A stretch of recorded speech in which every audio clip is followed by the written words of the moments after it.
Children of God, August 10 is the feast day of Saint Lawrence, deacon and martyr.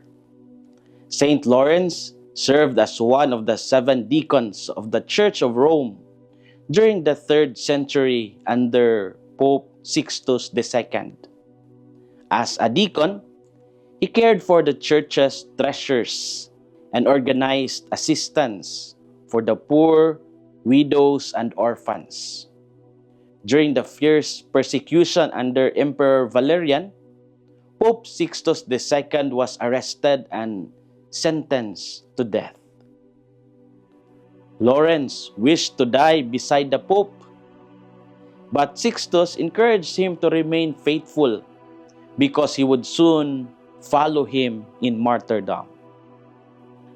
After the Pope's execution, Roman officials demanded that Lawrence surrender the treasures of the church.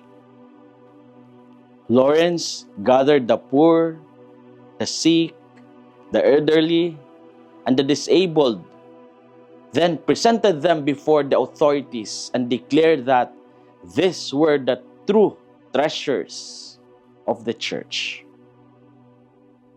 Enraged by this courage, the prefect condemned him to a cruel death by roasting him alive on a large iron gridiron. Even in the terrible suffering, tradition tells us that Lawrence remained joyful and courageous.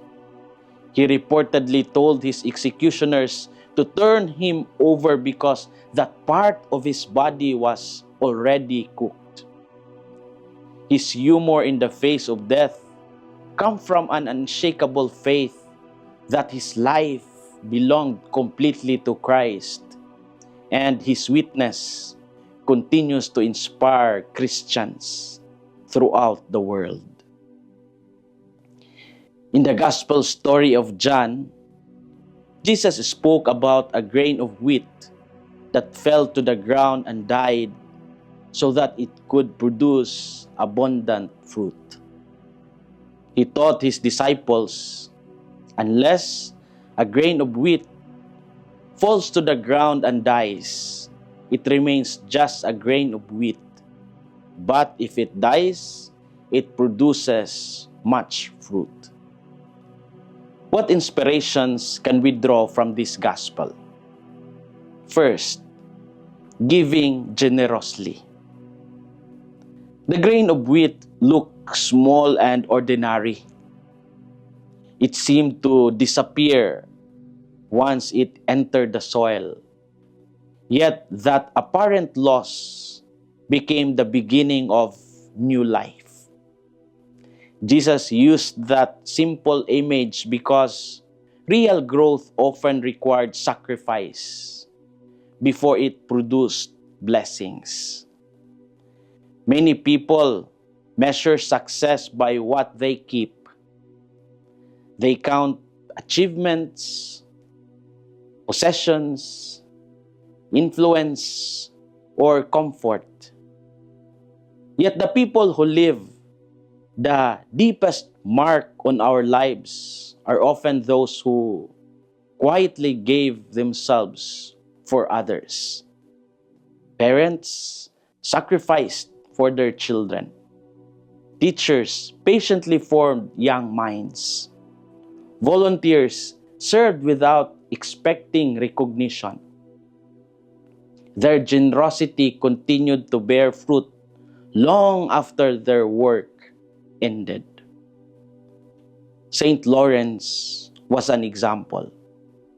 Instead of protecting himself or surrendering the poor to save his own life, he remained faithful to his mission. His courage still strengthens the church centuries later. His life reminds us that every act of love, no matter how hidden, becomes a seed that God allows to grow in ways we may never fully see. Giving generously. Second, Serving Christ means seeing people as the greatest treasure. When the Roman officials demanded the church's wealth, they expected to receive gold, silver, and precious objects. Instead, Lawrence gathered the poor before them. His answer surprised everyone because he measured riches differently. He believed that every human person carried a dignity far greater than material wealth. That lesson remains important today. It is easy to become preoccupied with careers, financial security, technology, and personal ambitions. While these have their proper place, they should never become more valuable than people. Every lonely person, every struggling family, every forgotten elderly neighbor, and every child in need remains precious in God's eyes. Like Saint Lawrence, we become witnesses that the greatest treasure of the church is not found in the buildings or possessions, but in the people whom God loves. Serving Christ means seeing people as the greatest treasure. As we reflect on the gospel, let's ask ourselves some sincere questions. What part of my life am I holding back instead of generously offering to God? Who are the people around me whom I sometimes fail to recognize as treasures in God's eyes? How can I serve Christ today through one simple act of love for another person? Children of God, every grain of wheat carries the promise of a future harvest. Every act of generosity carries the promise of lasting fruit. The gospel continues to invite us to spend our lives for what truly matters. When we offer ourselves to God, nothing is ever wasted. May our ordinary acts of kindness become seeds that bear abundant fruit for God's kingdom. This is Father Felmar, SVD, your good news caster from Radio Veritas Asia, the voice of Asian Christianity, and may the Almighty God bless you, the Father, the Son, and the Holy Spirit. Amen. Thank you for watching and listening. Stay inspired every day with our daily reflections.